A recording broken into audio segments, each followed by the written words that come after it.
3 titles into a new trilogy and dozens of games into a franchise carried by one of gaming's most adored protagonists. If this is the culmination of Lara Croft's origin story, we can ask for nothing less than an action-adventure experience worthy of the name.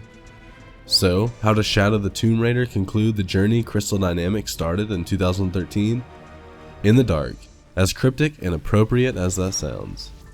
Shadow the Tomb Raider is the story of an intrepid scholar in her prime, still haunted by the loss of her family. She's led into the heart of Central America, where we face another bout against Trinity, and a villain steeled by conviction in his cause. The other villain is Lara herself, whose interactions throughout the cinematic showcase and illustrate her constant need to grow and gain wisdom, whether in facing down armed militants or tapping into her humanity. A few elements of the plot and story points will tickle your suspension of disbelief, but Camellia Luddington's performance as Lara Croft, again, keeps things grounded. Though the jungle is untamed, character interactions dot the landscape of the game. There's more dialogue in this entry than any in the series, meaning more one-on-one time with Lara and communities like Patiti. People are the standout feature of this particular title, and you'll extract many secrets from the encounters on the road. The NPCs reveal treasure locations, hunting grounds, and offer unique rewards for jobs of every difficulty. There are a few gathering materials shy of fetch quest, but are interesting for the most part. Perform too many side quests in a row, however, and the game starts to feel slow, even boring. Some reward items are better than others, but not all of them compensate for the sluggishly paced missions. Thanks to some tweaks from the developers, the movement is far from sluggish and navigation is robust.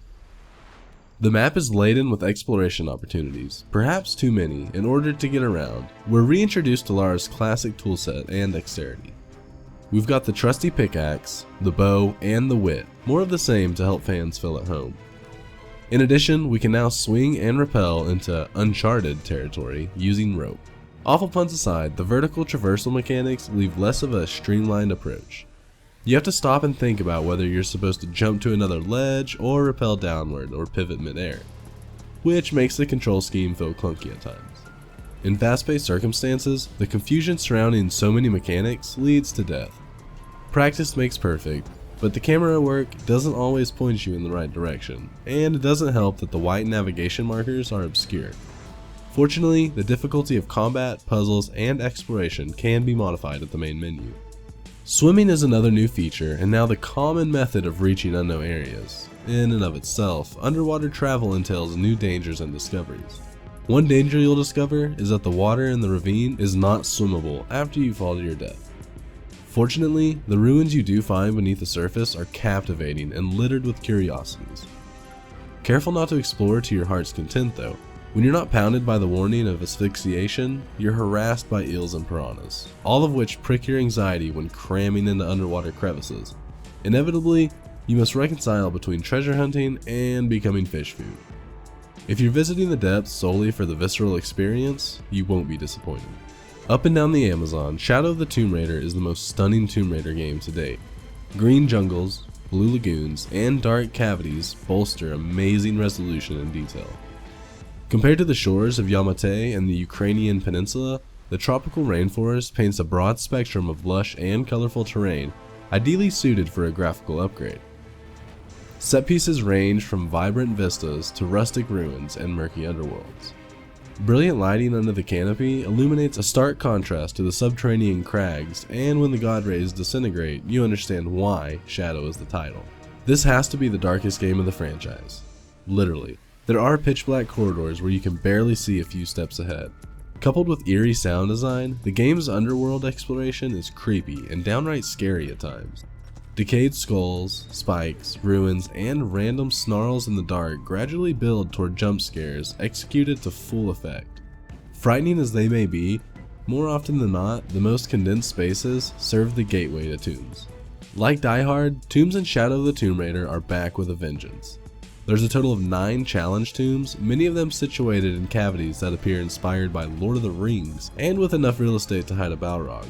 Booby traps are the least of your worries, since there's everything from bizarre mechanisms to carnivore-infested mazes. With a few exceptions, the danger escalates at every turn of a puzzle. No two puzzles are the same, which leaves you clueless from one tomb to the next. 3 games into the series, I was pleasantly surprised by Eidos Montreal's fresh and complex puzzle design, and the rewards are nothing to scoff at either, each adding a huge skill boost for long-term success.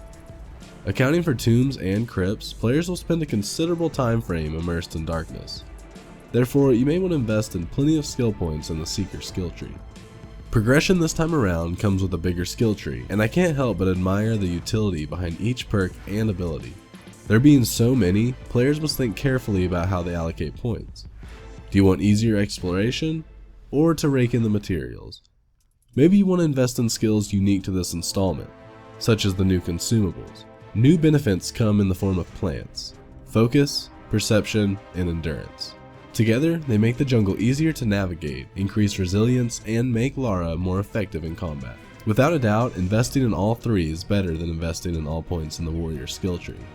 By the second act, I realized that Shadow is front-loaded with combat, which startled my expectations. To the detriment of engagement and pacing, the attention to set pieces and puzzle design is never paralleled in the war against Trinity.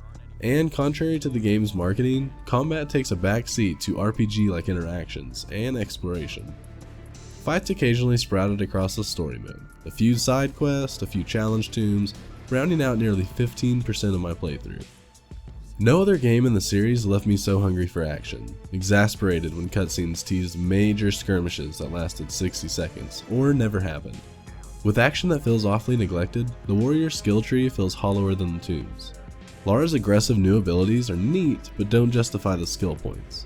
The focus on her inner conflict, the crux of the story, overrides the trope of the big bad militant force with a dour bottom line. While there's nothing wrong with that, the new narrative elements sacrificed gameplay that made Tomb Raider in 2013 and 2015 so riveting. My time spent collecting information and speaking to strangers filled anywhere from a third to a half of the playthrough that lasted roughly 20 hours. I enjoyed the story well enough. I'm as in love with Lara as ever, and I derived a sense of closure from the game's conclusion. Poor pacing and the saturation of NPC dialogue, however, distorted my satisfaction.